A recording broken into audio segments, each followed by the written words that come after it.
police involving Gallup, the gay and lesbian policing charity. There were big bridges to build, and no one seemed willing to talk. But 5 days after Andrew Collier's murder, one man did want to speak, and he phoned Kensington Police Station to do it. He knew a serial killer was on the loose, because he was the serial killer.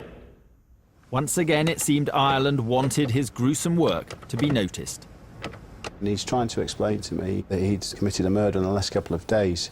And I said to him, OK, can you obviously tell me, how am I going to believe you? And he went into the facts and said, well, I'll tell you. He said, I killed a gentleman the other day, and what I've done is I've placed the tail of the cat into his mouth. This pricked my ears up, and I started to think this is real, not a prankster call. It was as though he needed to be caught. I felt he wanted to be caught. 15 minutes later, he made another phone call. Later in the day, a third. That makes me a serial killer. I'm not going to make it too easy for you. There's a connection. Finally, Ireland contacted Battersea Police Station. At the end of these calls, detectives knew the 4 deaths were the responsibility of just one man. Fortunately, it wasn't through any clever detective work. The linking was done as a consequence of Colin Ireland asking, why haven't you linked these 4 murders? Okay. And he listed the names of the people involved and where they were. But Ireland was eager to give them even more sensational news. While they'd been busy investigating the death of his 4th victim, he'd gone out and killed yet again. Why are you doing this?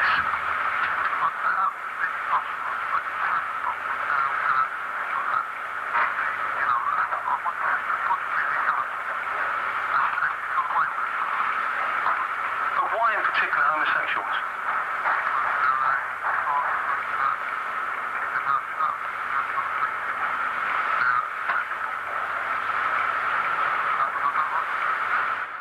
The DC who picked up the call just as he would any other call coming into the office clearly was thinking at a million miles an hour. But what was your aim in all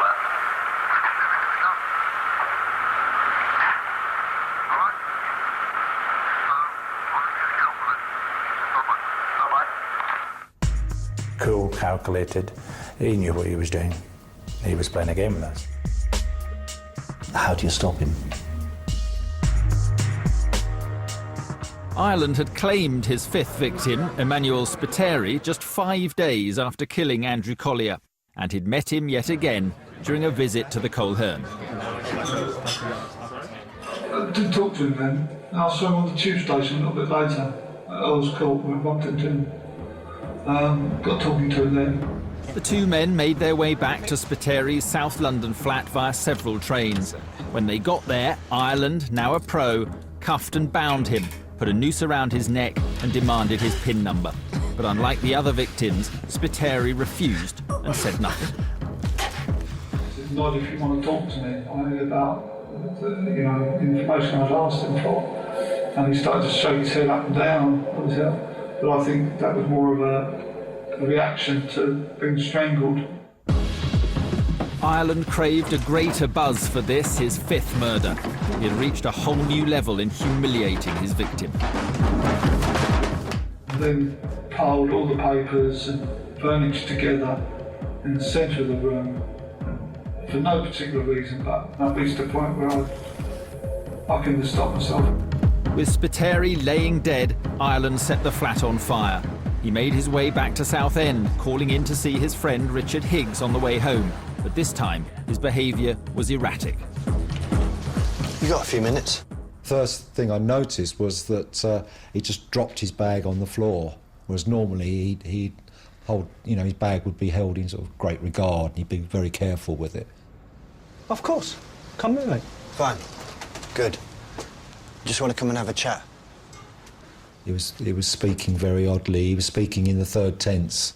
He grabbed my young daughter's hand and said, "Do you want to come and see the chipmunks?" I grabbed her other hand because I was feeling very uncomfortable about him and said we hadn't got time.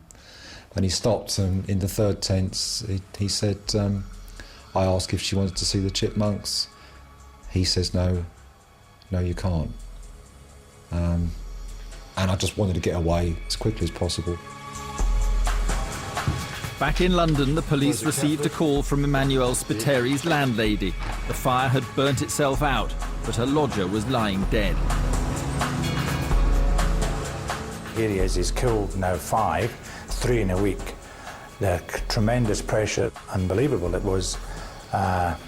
Stress at 110 plus, it really was a difficult time.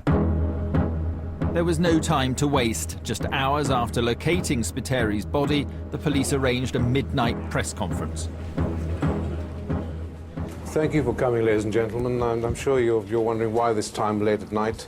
If Ireland had struck yet again that night and he was in the front room of a victim's house and it came on television, then that just could have stopped another murder.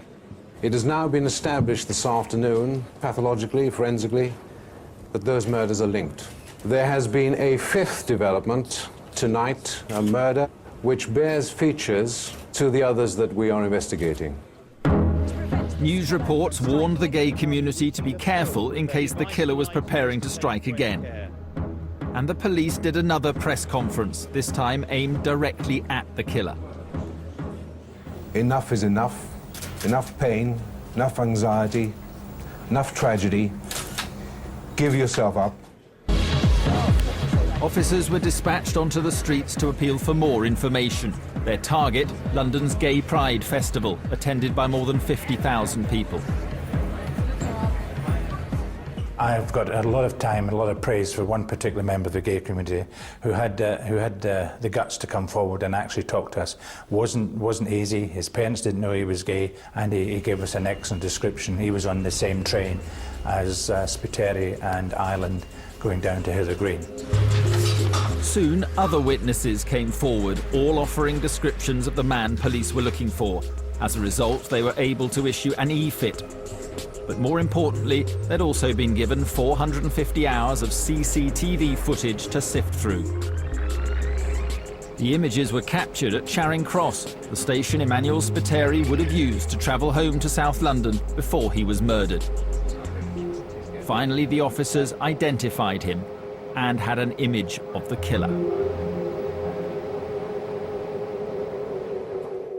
This is the picture. The man on the right is Emmanuel Spiteri. The man on the left is the one police want to trace. By the next day, police had received more than 40 calls from people, some of them claiming that they'd seen or met the man in the Coleherne. Back in Southend, Ireland had recognised himself from the CCTV and knew others would too. So he visited a solicitor, complete with an alibi. Yeah, it was. And it was me on the E-fit they're showing, but I didn't kill him. I was with him on the night and I went back towards his flat with him, but there was already somebody in there. And I didn't want to be part of that, so I just turned around and left. Right, let's take a seat. Ireland may have been expecting a visit from detectives at some stage, but he didn't know they'd already identified him and were on their way to Southend. What he also didn't know is that he'd made a huge mistake at one of the crime scenes. Police needed concrete evidence to charge Ireland, and now they'd got it. That was his only mistake. There was no other forensic evidence whatsoever other than that single fingerprint.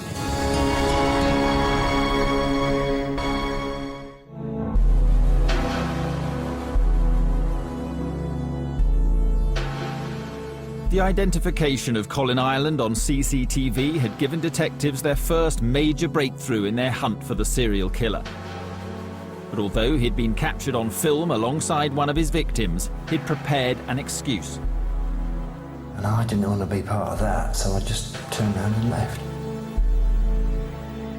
He may have thought he could explain away the CCTV, but the police had more to go on than that.